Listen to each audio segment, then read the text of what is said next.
Covid காலத்தில் ஹிட்லரை போன்று செயற்பட்ட Gotabaya Rajapaksa Covid தொற்று நோய் காலத்தில் இவ்வாறு முஸ்லிம்களினுடைய உடலை கட்டாய தகனம் செய்தார் என்று அரசாங்கம் குற்றம் சுமத்தியுள்ளது. குறிப்பாக இந்த ஆட்சி முறைமையானது ஹிட்லரினுடைய ஆட்சி முறைமையாக கருதப்படுவதாகவும் கூறியுள்ளார்கள். ஹிட்லர் எடுத்த மிருகத்தனமான நடவடிக்கைகளுக்கு கோட்டபாய ராஜபக்ச 100% இவ்வாறான தகனம் செய்யவில்லை என்றாலும் அது ஹிட்லரினுடைய ஆட்சி முறைமையைத்தான் கருதப்படுவதாகவும் சபை தலைவர் பிமல் ரத்நாயக்க தெரிவித்துள்ளார். கோவிட் தொற்று நோய் காலத்தில் கட்டாய தகனம் செய்யப்பட்ட உடல்களுக்கு நியாயத்தை கோரிய கோட்டபாய ராஜபக்ச போல யூதர்களை கொல்ல நியாயப்படுத்திய ஹிட்லர் போன்று என்று நினைவு கூறியிருக்கின்றார் சபையில். இவ்வாறு கடந்த ஆட்சி முறைமையானது கோட்டபாய ராஜபக்சவினுடைய அரசாங்கத்தில் பல நிகழ்வுகள் நிகழ்ந்திருக்கின்றது. அதனால் தான் மக்களால் புறக்கணிக்கப்பட்ட ஒரு ஜனாதிபதியாக கோட்டபாய ராஜபக்ச இன்று வரையில் திகழ்ந்து கொண்டிருக்கின்றார். ராஜபக்ச அரசாங்கத்தினுடைய காலகட்டத்தில் மக்களினுடைய பொருளாதார வீழ்ச்சி, நாட்டினுடைய பொருளாதார வீழ்ச்சி, மக்களினுடைய அன்றாட செலவீனங்கள்,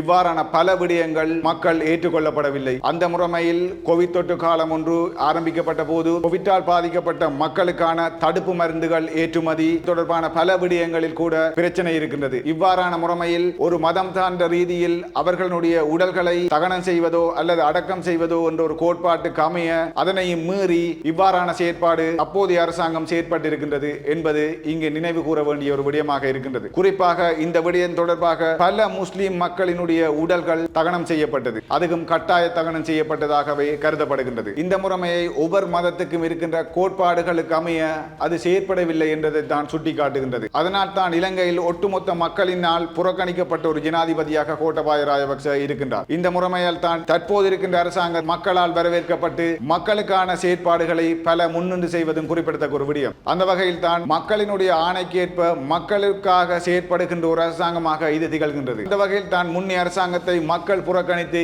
இப்பொழுது இந்த அரசாங்கத்தை அமோக வெற்றியுடன் அவர்கள் தெரிவு செய்திருக்கின்றார்கள். அது மக்களுக்காக சேவைக்காக வந்த அரசாங்கமாக இந்த அரசாங்கம் இருக்கின்றது. குறிப்பாக இந்த அரசாங்கத்தின் மூலம் பல ஊழல்கள் வெளியில் கொண்டு வருகின்றது. பழைய அரசாங்கத்தின் பல ஊழல்களை வெளியில் கொண்டு வந்திருக்கின்றது. குறிப்பாக ஊழலற்ற நாடாக இந்த அரசாங்கத்தின் முறைமை மூலம்தான் இன்று இலங்கை நாடு இருக்கின்றதும் குறிப்பிடத்தக்க ஒரு விடயம். இவ்வாறான விடயம் மக்களால் ஏற்றுக்கொள்ளப்பட்டு தற்பொழுது ஊழலற்ற நாடாக இலங்கை மாறி வருவதும் குறிப்பிடத்தக்க ஒரு விடயமாக அமைகின்றது. மற்றொரு தகவலினூடாக சந்திக்கும் வரை வணக்கம்.